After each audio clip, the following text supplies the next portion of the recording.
오늘도 하나님의 말씀이 우리 모두에 넘치길 바랍니다. 아멘. 오늘 본문은 여리고성 라합 사건과 매우 비슷한 배경 속에서 전개합니다. 지난주 우리가 함께 살폈던 여리고성의 라합 사건을 생각하면서 오늘 말씀 한번 들어보시기 바랍니다. 지난 주일 설교를 하고 제가 또 떠올랐던 본문이었는데 어제 이 설교 준비하려고 오늘 큐티 본문을 보는데 그 본문이 나오는 거예요. 그래서 깜짝 놀라면서 본문을 더 깊이 집중할 수가 있었습니다. 무슨 말인지 한번 살펴보도록 하겠습니다. 16장 6절을 보면 성령님께서는 바울 일행이 아시아에서 복음 전하는 것을 허락하지 않고 유럽으로 선교의 방향을 트는 말씀이 나옵니다. 그렇게 해서 도착한 첫 성이 빌립보입니다. 특별히 성경은 첫 성이라고 이렇게 말하므로 어떤 의미에서 요단강을 도하고 만나는 첫 성 여리고성을 느끼게 만드는 그런 장면이기도 합니다.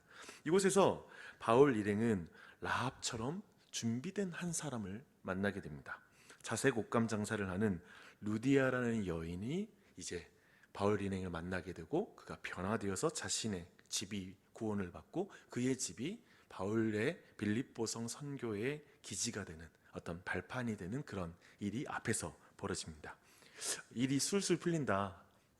우리가 성령님의 뜻대로 따라가면 술술 풀린다는 걸 먼저 상상한다면 그것에 어쩌면 어울릴 만한 일이 벌어지고 있는 것이죠. 그러나 유럽의 첫 도성은 영적으로 적진이라는 사실을 잊어서는 안 됩니다. 방해가 있습니다. 환란이 기다리고 있습니다. 기도하는 곳에서 루디아를 만난 바울은 기도하러 가는 길에 또 다른 여인을 만났다라고 성경은 말하고 있습니다. 귀신 들려 점을 쳐줘서 그 주인들에게 큰 이익을 주는 그러한 여인입니다. 귀신 들린 것도 참 비참한 일인데 그런 비참한 여인을 수익 구조로 삼은 남자 주인들이 여럿 있으니 얼마나 비참한 여인입니까? 여기서 주인들이라는 표현은 남성형이에요.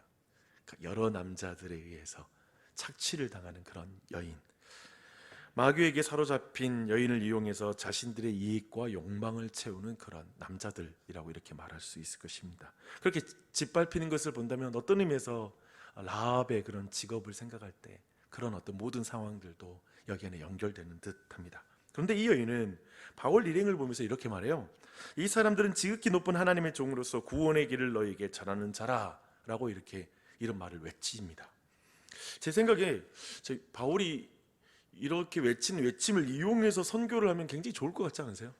막 귀신도 인정하는 그런 하나님이 우리 하나님이야 라고 이렇게 말하면 좋을 것 같은데 바울은 저 불의한 주인들처럼 이 여인의 비참한 상황을 이용해서 사역하지 않습니다. 바울이 또 다른 그 남자들 중에 하나가 되지 않아요. 귀신이 행하는 이 일은 사실상 바울에게 방해가 되었던 것으로 보여요. 결국에 바울은 도저히 참지 못하고 예수 그리스도의 이름으로 그 귀신을 쫓아내 줍니다. 근데 이때부터 주목할 것은 이제 주인들의 반응과 그 성 사람들의 반응을 이제 여러분 주목할 필요가 있습니다. 이 놀라운 이적 앞에 자신들의 죄를 깨닫고 바울 앞에 엎드려서 좀 복을 구하면서 어떻게 하면 내가 구원받을 수 있겠습니까? 이 강력한 능력이 있는 그 하나님 앞에 저희들도 그분을 믿고 싶습니다. 이렇게 반응하면 좋을 것 같은데 전혀 그렇게 반응하지 않습니다. 주인들은 수익의 소망이 끊어지자 바울과 실라를 붙잡아서 관리들에게 데려가서 풍기문란죄로 이렇게 고발하는 일이 시작됩니다. 그들에게 가장 큰 복은 돈이었기 때문에 귀신 들린 여인은 철저하게 자신들의 그 욕망을 채우는 수단에 지나지 않았다는 것. 전혀 이 여인이 좋아지는 게 귀신에게 노임받는 게 전혀 자기에게는 좋지 않다고 이렇게 말하는 사람이 된 거죠. 정말 결국 타자가 수단이 되었을 때 그 사람이 울 때 함께 울고 그 사람이 웃을 때 함께 웃을 수 없는 그러한 망가진 존재가 되어버린 것이죠. 그걸 여실하게 그 주인들이 보여주고 있습니다. 관리들은 또 한편에 그 불의한 주인들의 편에 이제 섭니다. 너무나 불의한 착취 구조를 그대로 존중해 주는 거죠. 그대로 지지해 주는 것을 보여주고 있습니다. 성경이 지금 모든 이 보여주고 있는 재판 진행 과정을 잘 주목하시면요, 그 모든 건 불의함 그 자체예요. 어떤 사실과 실체를 규명하는 그러한 노력은 전혀 나타나지 않았다는 게 방점이 찍힙니다. 오직 경제 논리와 그리고 무리를 내세워서 목소리를 크게 키워서 압박하는 것, 그렇게 해서 또한 팔은 안으로 굽는다라고 하는 이런 당연한 우리 도시 사람, 내가 잘 알고 있는 사람 중심으로 재판해야지, 이런 팔은 안으로 굽는다라는 그런 텃세 정서를 자극하여서 모든 재판이 진행되고 있다는 걸 보여주고 있죠. 놀랍게도 상관들은 얼마나 불의하냐면 바울과 실라의 옷을 찢어버리고 벗기고 매로 치라고 명령합니다. 많이 친 후에 옥에 가두고 간수에게는 든든히 지키라는 이런 명령까지 내립니다. 사실 이렇게 든든히 지키라고 하는 명령은 뭐 잘 지켜라 라고, 방비하라 이런 의미도 있지만 가혹하게 대하라 라고 하는 이런 의미가 깊이 담겨 있죠. 이 모든 것이 강조하고 있는 것은 뭐냐면 지금 재판의 모든 불의함과 가혹함이 강조된 형태로 지금 이 일이 진행되고 있다는 것입니다. 정말 마귀에게 사로잡힌 이들이 누군지 한번 볼 필요가 있는 것 같아요. 좋은 어떤 관리들로서 유니폼을 입고 있고 오늘날의 양복 입고 있고 아니면 어떤 모습을 갖출지 모르고 있을지 모르지만 저 여인이 진짜 귀신 들린 자가 아니라 저 주인들과 그리고 관리들, 돈이 있고 뭔가 이 세상의 권력을 가진 자들이 또 다른 영에게 지배를 당하고 있다는 것에 대해서 여실하게 우리 안에 느낄 수 있는 그런 장면입니다. 그들은 바울과 실라를 저주하고 있는 것이죠. 아브라함의 자손을 축복하면 복을 받을 텐데 그들을 계속 저주하고 있습니다. 상관의 명령을 받은 이들은 바울과 실라를 어떻게 대하냐며 두 가지로 표현하고 있어요. 깊은 옥에 가두었다. 두 번째, 발의 착고를 든든히 채웠다 라고 이렇게 묘사하고 있습니다. 깊은 옥과 발을 착고에 든든히 채웠다라는 이 묘사는 이제 벌어질 모든 반전의 서막이 되죠. 인간의 힘으로 어떻게 이런 불의한 자복 속에 깊은 감옥 속에 두고 발을 착고에 채우지만 이제 어떻게 그 모든 게 얼마나 무력해지는지가 이제 앞으로 일어날 전개될 사건의 도리어 서막이 되는 거죠. 배경이 되는 것이죠. 그리고 거기에 메시지가 있죠. 거기에 하나님이 주고자 하는 말씀이 거기 안에 있습니다. 사실 바울과 실라의 입장에서는 근데 이 상황이 굉장히 억울한 일이에요. 이것을 오늘날 우리의 신앙 정서, 여러분 각자가 내가 바울과 실라였다면 어떻게 반응했을까라고 생각했다면 되게 억울하죠. 감옥의 깊이가 더해지는 만큼 억울함의 깊이도 커질 수 있는 상황인 것 같습니다. 그렇지 않아요? 복음 전하는 일에 내가 쓰임 받았고 성령의 음성 따라서 내가 행한 건데, 그리고 나쁜 일 한 것도 아니고 귀신 들린 자 고쳐줬는데 왜 나를 이렇게 이 깊은 어두운 곳에, 내가 들어오지 말아야 될 이 장소에 들어와 있나 라는 이런 생각을 하면서 서럽고 화가 날, 어떤 의미에서 이 모든 재판을 진행한 사람들에게 또 화내고 주인들에게도 화가 나서 씩씩대면서 그 감옥 속에서 있어야 될 것 같고, 또 한편에 하나님 왜 이렇게 하세요? 라고 말할 수 있는 상황이 되는 것 같습니다. 그런데 여러분, 거기에서 놀라운 반전이 일어납니다. 한밤중에, 이 한밤중에라는 표현도 어떤 거냐면 그 깊은 감옥 속에서 한밤을 맞았으니 얼마나 어둡겠습니까? 모든 영적인 어두운 상황까지 다 포괄하는 거죠. 모든 심리와 감정과 육체적인 어둠까지 포괄하는 말이 이 한밤중에라는 표현입니다. 한밤중에 근데 바울과 실라가 기도를 하고 찬송을 합니다. 기도를 하고 찬송을 합니다. 깊은 감옥, 죄의 무게가 무거운 사람만이 들어갈 수 있는 깊은 곳, 깊은 옥. 그래서 늘 다른 죄수들이 볼 때에는 늘 살기와 그 살기의 차가움과 분노의 거친 욕설이 그 깊은 곳에 늘 흘러나왔을 법한 그 깊은 옥. 근데 그 깊은 옥에서 그날 들어온 새로운 죄수들, 얼마나 죄를 지었으면 저 깊이 들어가 싶었던 죄수들의 입에서 찬송 소리가 흘러나오는 거죠. 무슨 찬송을 불렀을까요? 저는 100% 확신해요. 예수 그리스도가 날 사랑하심. 어쩌면 오늘날의 노래를 말하면 날 사랑하심, 날 사랑하심, 성경에 써있네. 예수님 날 사랑하십니다. 주님을 찬양합니다. 막 그런 노래가 울려 퍼졌을 것입니다. 그럼 놀랍게도 성경은 모든 죄수들이 그 찬송 소리를 들었다라고 이렇게 기록하고 있습니다. 찬송의 주인공은 예수 그리스도시죠. 그분이 그 모든 소리를 들은 것입니다. 그리고 여리고의 역사가 이제 재현됩니다. 찬송 소리에 의해서 성의 지진, 그 옥토가 움직이기 시작합니다. 그죠? 생각해 보면 그 여리고성에서의 모든 역사는 소리를 통해서 성이 무너지잖아요. 근데 이 지진이, 놀라운 지진이 그 옥터 안에 일어나기 시작합니다. 묘사를 보면 모든 사람의 매인 것이 풀렸다. 그리고 모든 감옥의 문이 열렸다라고 이렇게 말하고 있습니다. 그러므로 말미암아 지금 그 감옥 안에 있는 모든 사람들은 그 찬송 소리와 이 지진이 관련이 있다는 걸 다 아는 거죠. 느끼는 거죠. 그리고 그 찬양의 주인공인 예수 그리스도가 어떤 분이신지를 궁극적으로 드러내는 사건이죠. 그 예수 그리스도는 모든 죄인들을 메고 있는 착고를 풀어주고 그들을 가두고 있는 모든 감옥의 문을 열어주고 그리고 그들을 자유케 하며 진정한 해방을 주시는 분이라는 것이 명백하게 드러나고 있는 것이죠. 너무나 의미심장한 일이 벌어지게 우리 모두는 그 착고가 풀리고 막 문이 열렸을 때 죄수들이 어떻게 반응했을까 라는 생각을 해요. 도망쳤을까? 그러나 성경은 이 순간에 진짜 우리에게 주목해야 될 대상이 누군지, 그 죄수들을 주목할 게 아니라 누구인지를 알려줍니다. 정말 의외의 사람을 등장시키죠. 간수입니다. 우리 모두로 하여금 간수를 주목하게 해요. 간수는 자다가 깨어서 옥문들이 열린 것을 보고 죄인들이 다 도망한 줄 알고 그냥 자결하려고 해요. 왜냐하면 그 당시에 이 모든 죄인들이 이렇게 도망치는 경우, 탈옥하는 경우에는 그걸 지키는 간수들이 책임을 지고 사형을 당하는 일이 관리였기 때문에 한 사람도 아니고 이미 문은 열려 있고 이미 많은 사람이 도망쳤다라는 생각을 했을 때 이미 자신은 죽음을 피할 수 없고 가족들까지의 피해를 충분히 생각할 수 있는 상황이기 때문에 자결로 자신의 인생을 마무리하려고 합니다. 바울은 그때 그것을 막아서죠. 그 한 영혼 그냥 죽도록 내버리고 두지 않죠. 우리가 다 여기 있습니다. 우리가 다 여기 있다라는 이 표현을 통해서 우리 모두는 다른 죄수들이 자신의 배에 착고가 풀려 있고 감옥문이 다 열려도 지금 그 옥문이 흔들리는 가운데 자신들의 살 길이 어디인지를 알고 누구에게 모여든 것인지 대강 추론할 수가 있습니다.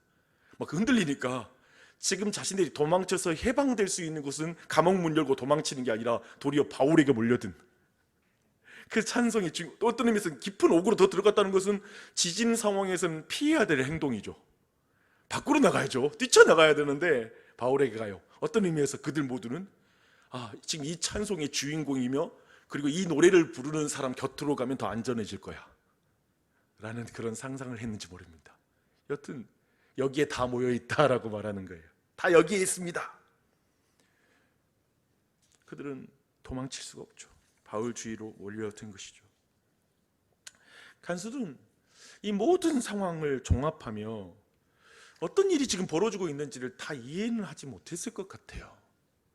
그런데 지금 자신이 어떻게 행동해야 될지는 충분히 알 정도로 분별력은 가졌습니다. 그는 먼저 성경 보니까요, 바울과 실라를 감옥에서 빼내요. 이 말이 뭡니까? 당신들은 이곳에 계실 분들이 아닙니다 라는 걸 인정하는 거죠. 당신들은 무죄하게 여기에 들어와 있는 게 분명합니다 라는 것을 인정하는 것이죠.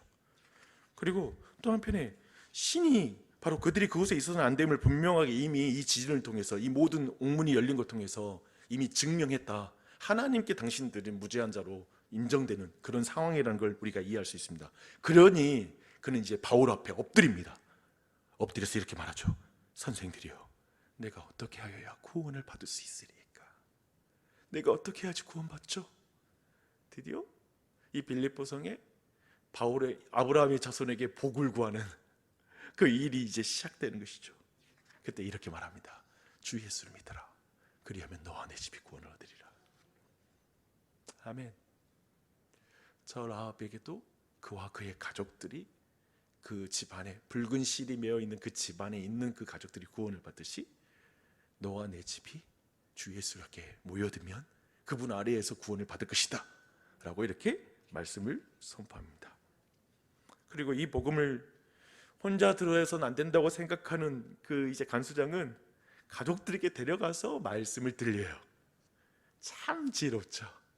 참으로 들리고 이러고 그리고 나서의 반응을 보면 참 흥미로운 장면이 이어집니다. 맞은 자리를 씻어줘요. 저는 이 장면을 보는데 그냥 약간 너무 감동이 됐어요. 맞은 자리 막 씻어주면서 간수장이 얼마나 마음이 아팠겠어요. 하나님, 내가 이렇게 매를 때렸어요. 내가 아프게 했어요. 내가 이렇게 상처를 준 사람이에요. 내가 이런 죄인인데 나에게 사랑을 베푸십니까? 놀랍게도 이어서 뭐라고 나오냐면 바울이 세례를 베풀어요. 그 사람은 바울의 상처를 씻겨주고 바울은 그 사람에게 세례를 베풀어주고 하는 이 물을 통한 이 아름다운 교제가, 은혜의 교제가 일어나는 것이죠. 이것이 바로 그리스도가 우리에게 행하신 게 아닙니까? 그렇죠? 우리 모두도 그분의 창자국 그리고 그분의 못자국 그거 보면서 그 은혜를 받고 그 은혜로 우리가 세례를 받아 여기에 있는 줄 믿습니다. 우리도 그런 노래를 부르죠. 얼마나 아프실까. 정말 그 창에 찔리고 못 박힌 그분을 바라보며 우리는 그 노래를 부르죠. 그리고 그 은혜로 여기 있는 줄 믿습니다. 말씀을 정리하겠습니다. 주 안에 사는 여러분, 우리 모두는 오늘도 적진 속으로 들어갑니다.